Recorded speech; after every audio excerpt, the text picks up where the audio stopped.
Today's video I want to talk about downshifting.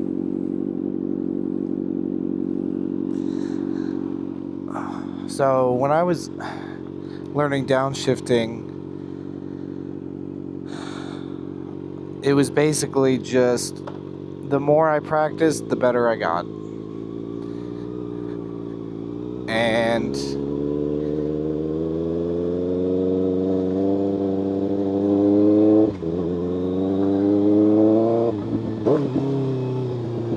so when you downshift, you're going to want to do all three of the inputs basically at the same time.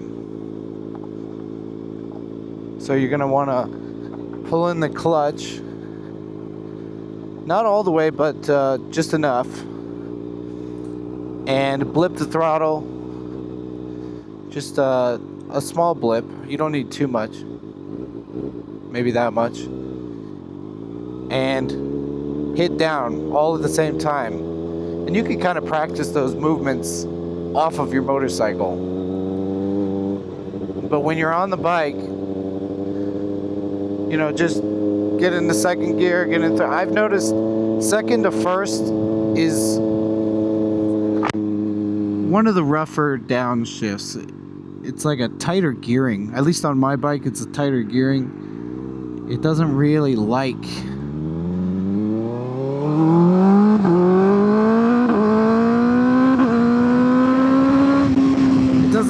going from second to first or first to second. It's kind of, it's like the plates are a little tight. So here we go. We'll go up to fifth. Now let's say I want to drop down a gear. I just pulled in, I blipped the throttle with my other hand, and then I kicked it down. At the same time though.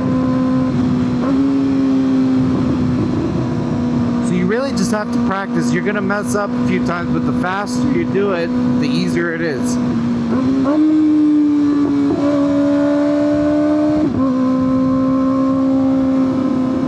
So you don't want to do it slow. Just practice doing it fast. I would do it off the motorcycle, or even when the bike's off for a little bit, and just practice. You don't have to actually kick it down, but just tap your foot.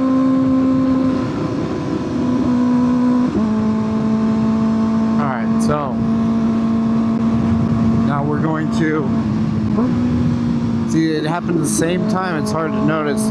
Pulled in the clutch, blipped the throttle, and kicked down with my foot at the same time. I'll try and show you my foot, but it's gonna be a little hard. Yeah, that's tough.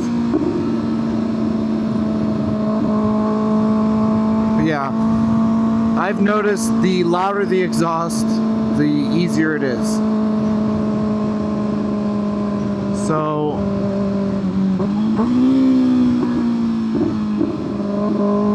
when I had my stock exhaust on here, it was a lot harder to rev match just because it was too quiet. Couldn't hear the inputs. And then this pipe had the baffle in it,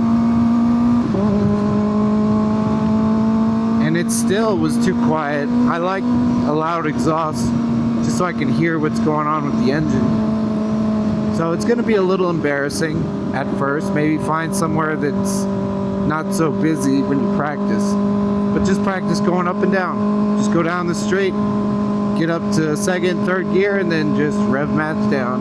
Just there, we'll go again. Just, and you can do more than one at a time if you want to. You can go from fourth down to, you know, you just do it as many times as you want. You can go from sixth gear all the way to first in half a second if you're fast enough. Just takes a little practice.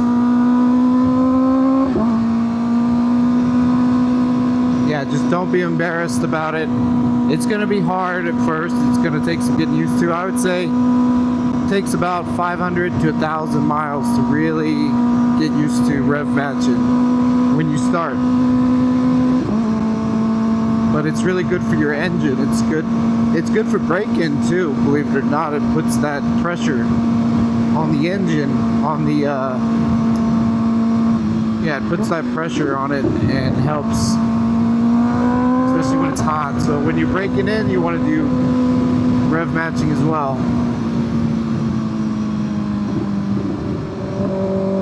But yeah, you can hear it. Here, listen. Hear that little blip? It's not much. Here, I'll show you too. Watch my throttle hand now. It's not that much. Just a slight turn, maybe a quarter turn. And it's quick. Same with the clutch. You want to pull it in quick. You're blipping the clutch. Same with your foot. You're tapping it. You don't want to spend too long on it. Here, let's get around this guy.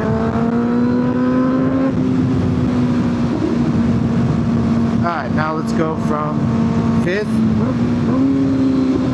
So you can rev match down all the way.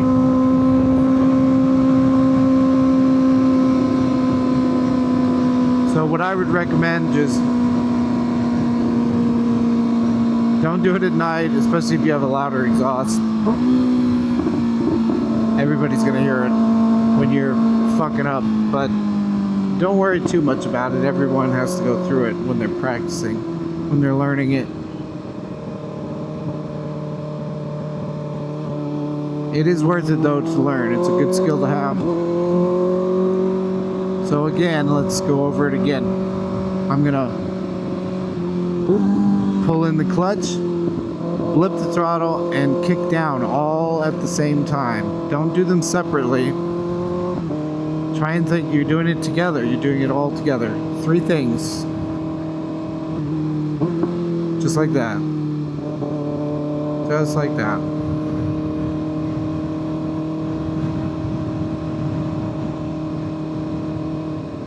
Alright, so we'll just... Once we get out of downtown, I'll show you a few more times.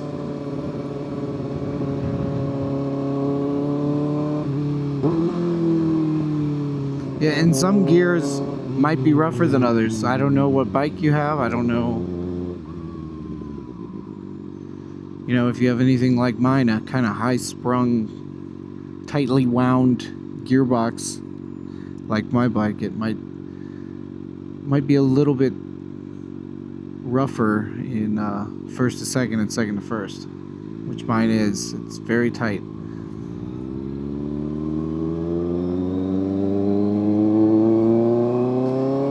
And then something like my little 400 that I had before, the Husqvarna,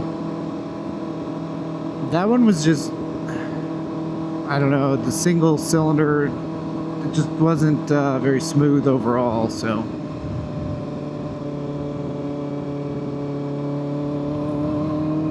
But it is worth to learn, so whatever bike you have it on, just get your practice in.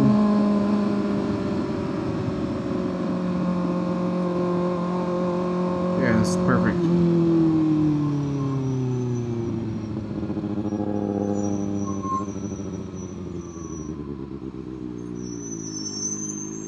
Yeah, we'll go behind this guy.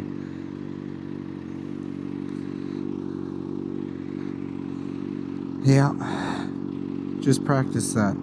Blip the clutch, blip the throttle, and tap your foot all at the same time. And tap your foot at the same time. Practice that off the bike or on it. You can practice pulling the clutch. You don't have to pull all the way in, by the way. You can do it with 2 fingers if you want. 1 finger. Doesn't really matter. You're not going all the way in. Just enough. And as for the blip, it's just a quarter turn.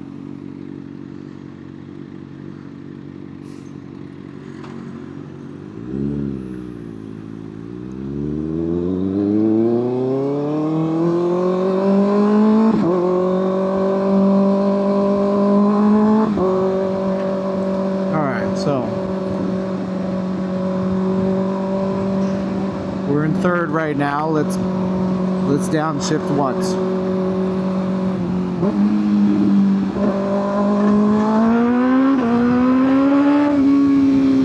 Let's go to fourth.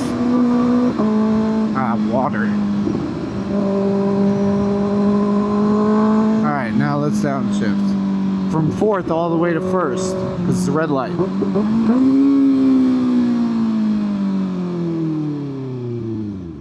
You can just go one after the other. Totally fine. You're not going to hurt the engine at all. In fact, it's better for the engine. So just practice that, do your best, and I'll see you in the next one.